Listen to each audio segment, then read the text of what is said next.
Shout out to G-Man Boxing. Where's the piss bottle? It's over there.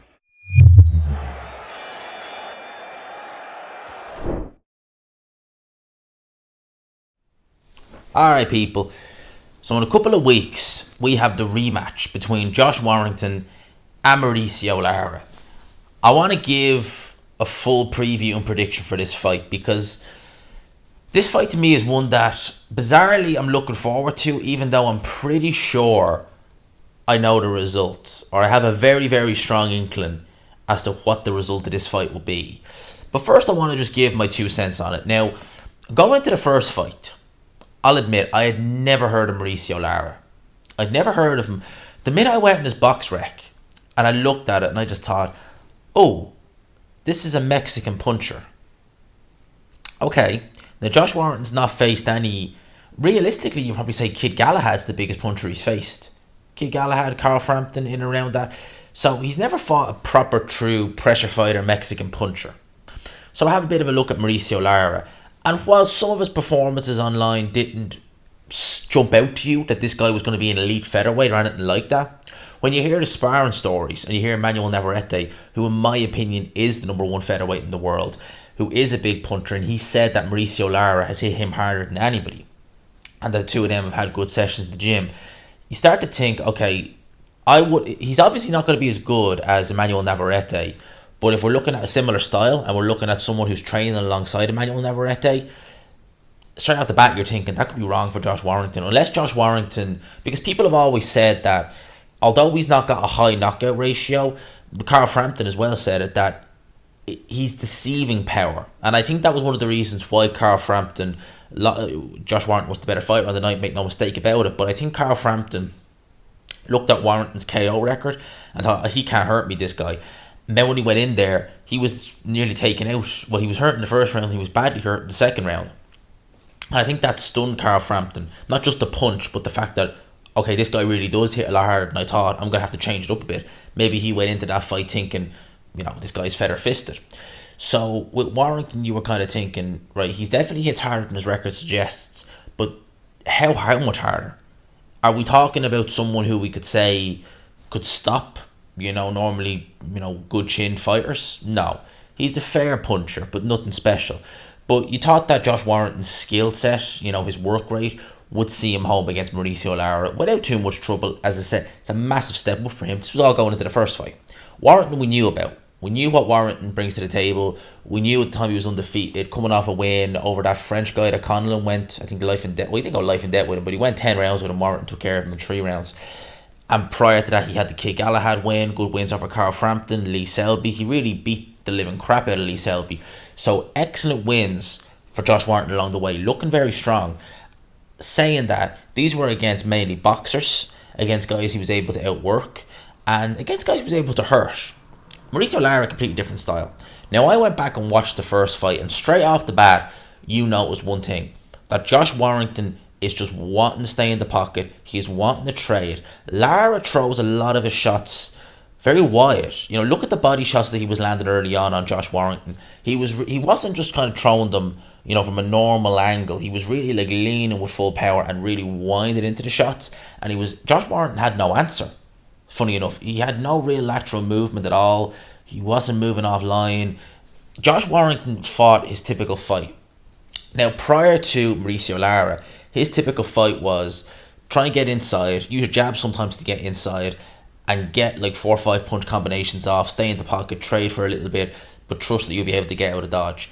Now, what Lara was doing was he was hitting into the body on the way in, and whilst Josh Warrington was in the pocket, he wasn't beating him to the punch necessarily, but whereas Josh Warrington was trying to land 3, 4, maybe even a 5 punch combination, Lara was landing hooks almost at will, and they were noticeably hurting Josh Warrington. I mean, there was power on them shots. For every, as I said, 3, 4 shots Warrington would land on Lara, he kind of just dispel it. But you could see straight off the bat that those shots were really hurting Josh Warrington. He was feeling them. Now, when I watched the 4th round, funny enough, Warrington started that round. That was the round where he nearly got stopped, and I think probably should have been stopped in that 4th round when I went back and looked at it, because able to look at it, when you watch it live, you're living it. When you watch it after the fact, I looked at it and I thought, you know what, I would have stopped that fight. If Howard Foster was refereeing that fight, and after, like, with a couple of seconds to go, I know you want to give the fighter good grace, but Warrington could barely walk after that. He should have stopped it just before it. Nevertheless, he started that fourth round actually boxing a bit. If you go back and watch it, he was jabbing and he was coming in the pipe with a right hand. And funny enough, when he was actually jabbing and he was keeping it at long range, he disbanded with that fairly quick though into the fourth round and went back into the pocket. But when he was boxing at range, he was having success. Because he was actually able, I think Josh Warrington has the longer reach. He was actually able to keep Lara at arm's length. He was able to land a couple of, just straight right hands, a couple of jabs down the pipe. And Lara's shots were falling short. Now, can he do that over the course of a 12-round distance? We've got to take two things into consideration. One, right, Josh Warrington had 60 months of inactivity. The ring rust may have played a slight factor. I think it was overplayed a bit, personally, than what we actually saw on the night. Because, 60 months out of the ring is not ideal, but Josh Warrington is not an out-and-out boxer. It does tend to affect boxers more so as opposed to kind of people who are going to stay in the pocket and throw volume, which is what Warrington does. Saying that, I do think the crowd not being there was a factor. If you go back and watch Lee Selby, that fight in particular, that was in Ellen Road, and every time he even grazed Lee Selby, you could see it in his eyes. The crowd were lifting him. He was fighting like a man possessed in there. Because he had the backing of the crowd, he just went for it. Now, in this fight, we're going to have the crowd. We're in Headingley. That might be a double-edged sword. I think that Josh Warrington's best plan for this fight is literally just to try and box in the back foot. Don't engage. Or if you're going to engage, make sure you get out of range like that quick. Because when you were actually getting your shots off, you were straight away looking to stay in the pocket. You were letting him sometimes lead with the left hooks, and then you're waiting to punch. By the time he's hit you, he set you off balance, he's hurt you, so you're kind of trying to reset, you're trying to get your angles right, and then you're kind of all over the place. If you're going to get off first and get out. If you're landing 2 or 3 punches, don't land any more. Stick to 2 or 3 punch combinations, use your feet, get the hell out of range. Because if you stay in range, what's going to happen? Same thing that happened last time. He might only land 1 shot, but only 1 shot hurt you enough times. The knockdown was when Warrington actually came in. He was coming in and he walked into a left hook. It put him down. That was the first knockdown. Warrington needs to just keep this at range. If he gets the opportunity to come in and close the gap, get a couple of shots off on the inside, or at mid to close range, get the hell out of Dodge. You don't need to be staying. You don't need to be staying in the pocket with someone who hits harder than you and is every bit as accurate. You don't need to do that. He's going to want to watch for the wide body shots that Lara was throwing, because he was throwing them. Warrington didn't have much of a defence for them, so he's going to need to make sure to keep an eye on them, have his elbows tucked in nice and tight, just to avoid them. If Lara ends up catching elbows, that'll deter him fairly quick, because they hurt when you hit an elbow. It definitely does. Having said that, would the Leeds fans be okay with Josh Warrington just boxing at range? And let's say he's boxing at range and lands a good right hand, and the crowd, because you know the way the crowd can be, they can erupt. What would Warrington do in that situation? Would he throw caution to the wind, and would he let the crowd urge him into something he shouldn't be doing? As in, going in and engaging with Lara? Potentially. That's why I say it's a double-edged sword. Whilst I think it will bring more out of Josh Warrington, it could potentially be his downfall, in a sense that if he hears them and he feels the need to play up to the crowd, he could end up staying in the pocket too long and getting caught.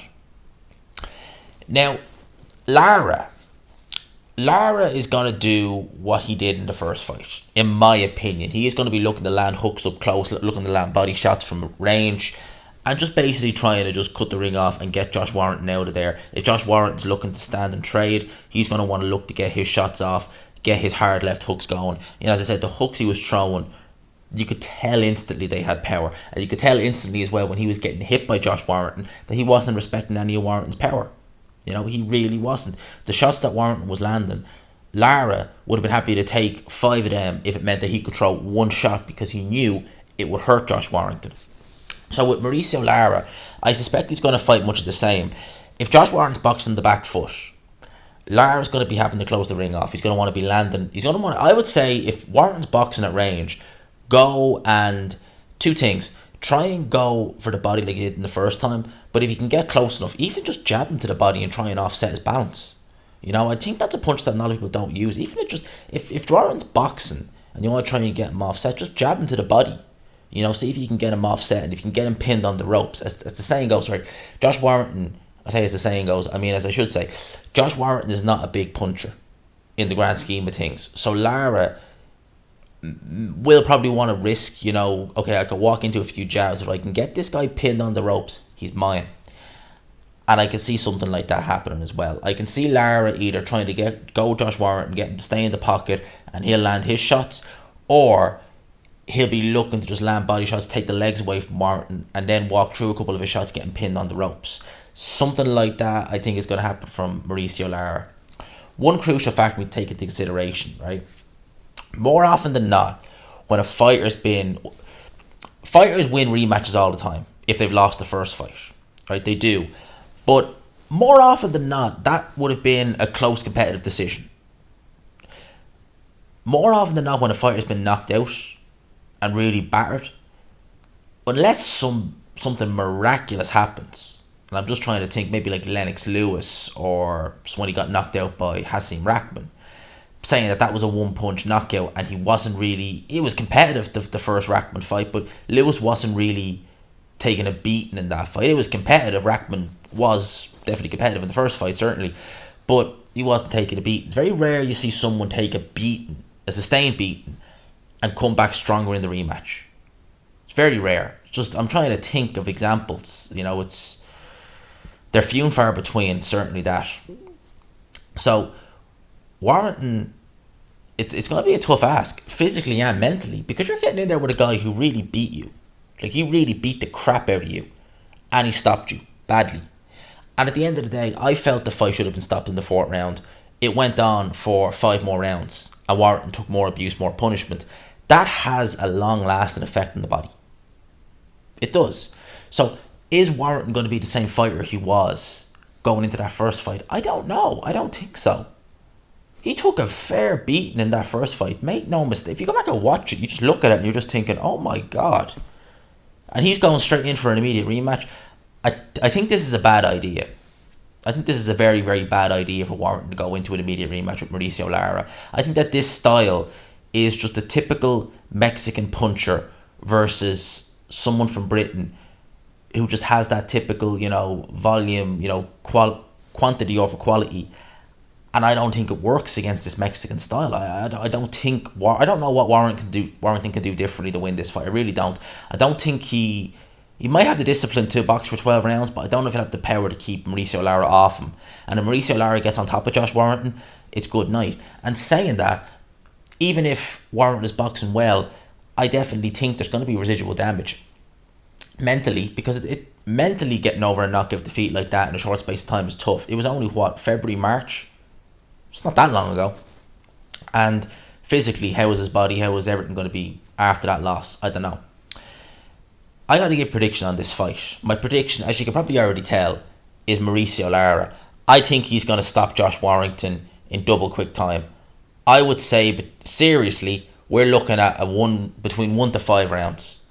I'm going to say the 3rd or 4th round, he's going to get Warrington out of there. I don't think Warrington can keep him off for 12 rounds. I don't think he's the discipline to fight that type of fight. And I don't think physically he's going to be right there. I think that physically that first fight would have damaged him. And this fight right here really shows how poor the matchmaking was with Josh Warrington. Kid Galahad has his IBF title now. I mean, for God's sake, what was wrong? I know people didn't want to see it. But if you'd fought Kid Galahad, you've beaten him once, I think it's fair to say who Eddie Hearn would rather see win that fight. So you'd probably end up getting the nod on the scorecards more than likely. You'd still have that IBF title.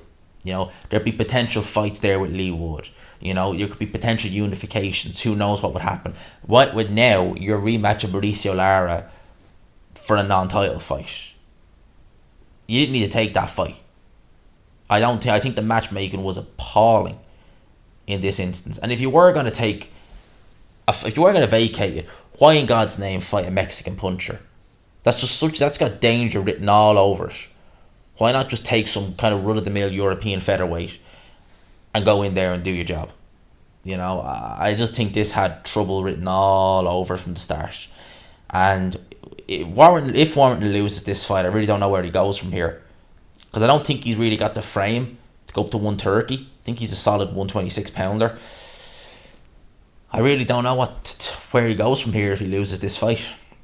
It's going to be interesting. I'm always open to be proven wrong, and Warrington could turn around and prove me wrong. Look, if he does, I'll be the first to say, I've said it before, I've got this one wrong. I just can't see it. I can't see him winning this fight. I really, truly can't. I think Mauricio Lara has that style that Warrington is always going to struggle with. And I just don't see him winning this fight. I see Mauricio Lara winning this fight within 5 rounds. And it's just going to be a case of what happens next for Josh Warrington. You know, I mean, he's had some good wins, has to be said. He's won a world title. But I think Mauricio Lara's going to be dangerous. You know, he's going to be dangerous for these guys at featherweight. Make no mistake about that. And as I said, I think that Mauricio Lara's going to win this fight. I'm open to be proven wrong. I'm open. But I'm very confident in this prediction. Very confident. I want to know what you guys are picking. So let me know in the comment section. Do you agree or disagree? Warrington, Lara. Let me know in the comment section who you're picking and why. If you agree with my assessment of this fight and you think that Josh Warrington realistically can't do anything different and it's probably going to be the same as last time, let me know. If you think that, no, I'm missing this, Josh Warrington can do this, he can be versatile, please feel free to let me know in the comment section. For now, I'm going to leave you with that. That is my 2 cents. That's my pick. It's my official. And I very, very seldom change my predictions. And I can't see myself changing this one at all. So there it is. Mauricio Lara between rounds 3 to 4. But surely you get him in less than 5 rounds, I would imagine. Hope you enjoyed the video. Before you go, if you could, smash the like button. You know, just up there. Like, subscribe, notification bell, all that good stuff. If you could. For now, lads and lassies, I'll talk to you. Peace.